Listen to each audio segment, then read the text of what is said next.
Good morning everyone, welcome to my new blog. কেমন আছো তোমরা? আশা করি তোমরা খুব ভালো আছো। মিষ্টি অ্যান্ড সৈকত লাইফস্টাইলে তোমাদের জানাই অনেক অনেক স্বাগত। তো তোমরা ভিডিওটি কন্টিনিউ করতে থাকো। দুদিন ধরে বাড়ি ছিলাম না, তাই ঘরদোরটাও খুব নোংরা হয়ে গেছিলো। সবার ফার্স্টে বাড়ি এসে আগে কিন্তু ঘরদোরটা পরিষ্কার করে নিলাম। আর বাবাই সোনাকে নিয়ে গিয়েছিলাম কৃষ্ণনগরে ওর মাসির বাড়িতে। কৃষ্ণনগরে জগদ্ধাত্রী পুজো খুব সুন্দর হয়, সেই জন্যই বাবাই সোনাকে নিয়ে গিয়েছিলাম। আর তোমাদের দাদাভাই বলল আমার শরীরটা ভালো আছে, তাই আমি এখন যাব না, তোমরাই যাও বলে আমরা গিয়েছিলাম। আর বাবাই সোনাকে ওখানেই রেখে এসেছি। আর আমাকে হঠাৎই ওখান থেকে চলে আসতে হয়, কারণ তোমাদের দাদাভাইয়ের খুব শরীরটা খারাপ হয়ে যায়। তো সব ঘরদোরটা পরিষ্কার করে এখন ওকে নিয়ে এসেছি হসপিটালে কিছু টেস্ট করাবো। আগে ডক্টর দেখিয়েছি, তারপরে কিছু টেস্ট করাবো, সেই জন্যই গিয়েছিলাম। তো হসপিটালটা বেশ সুন্দর করেছে। লিফট দেখে ও তো খুব খুশি হয়ে গেল যে আর সিঁড়ি বেয়ে অতটা উপরে উঠতে হবে না।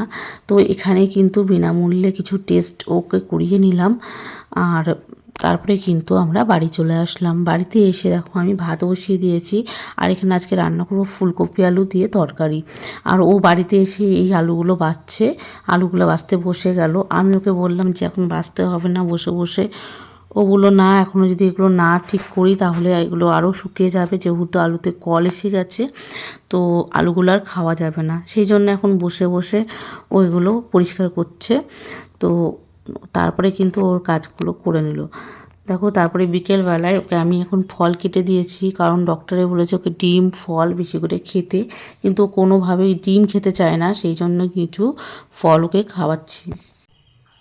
সন্ধেবেলায় এখন সন্ধে টন্ধে দিয়ে, ছেলে যেহেতু বাড়ি নেই, দুজন মিলে এখন বেরোচ্ছি। ওর কাজ আছে কিছু, সেই কাজগুলো করবে। আর একটু চা খেয়ে আসবো, তাই না? আর রাতের একবারে রুটি নিয়ে বাড়ি চলে আসবো। এখন শরীরটা তোমার কেমন আছে? ভালো আছে এখন। এখনও অ্যান্টিবায়োটিক শুরু হয়নি, হলে পরে বাদবাকি সবটা ঠিক হয়ে যাবে। চলো, তো পরে আবার তোমাদের সাথে কথা হচ্ছে।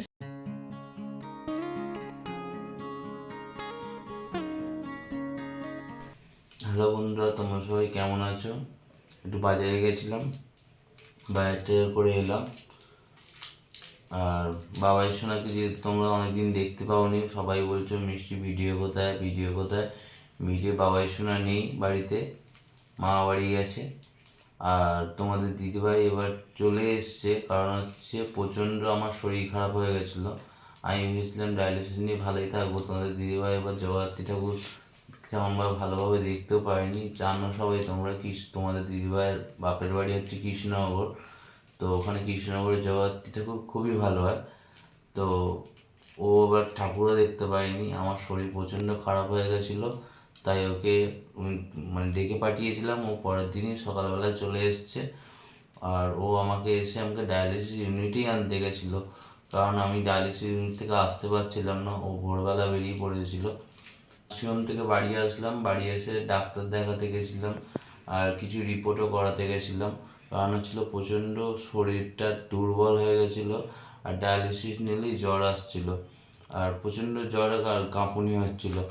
তো কিছু টেস্ট করাতে গেছিলাম। টেস্ট করার একটা কারণ হচ্ছে যে ব্লাডে ইনফেকশন ছিল কিনা বা ইউরিনে ইনফেকশন ছিল কিনা, সেটাই টেস্ট করার জন্য। কিন্তু দেখা গেল ইউরিনে ইনফেকশন ছিল। ইউরিন ইনফেকশনটা কী করে বুঝতে পারলাম?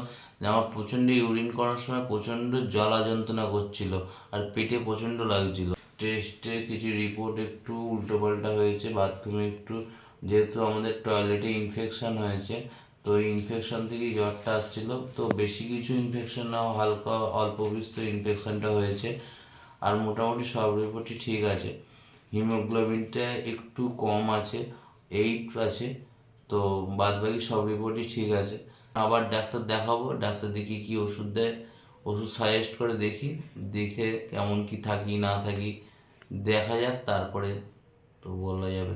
ডিনার কমপ্লিট হয়ে গেছে, বাবাই সোনা তো নেই, আর ঘুমও পেয়ে গেছে। আবার কালকে সকাল সকাল উঠে ডায়ালিসিস যেতে হবে, কারণ তাই জন্য ঘুমিয়ে পড়বো যে সকাল সকাল। চলো আবার নেক্সট ভিডিওতে তখন দেখা হবে। Tata, good night.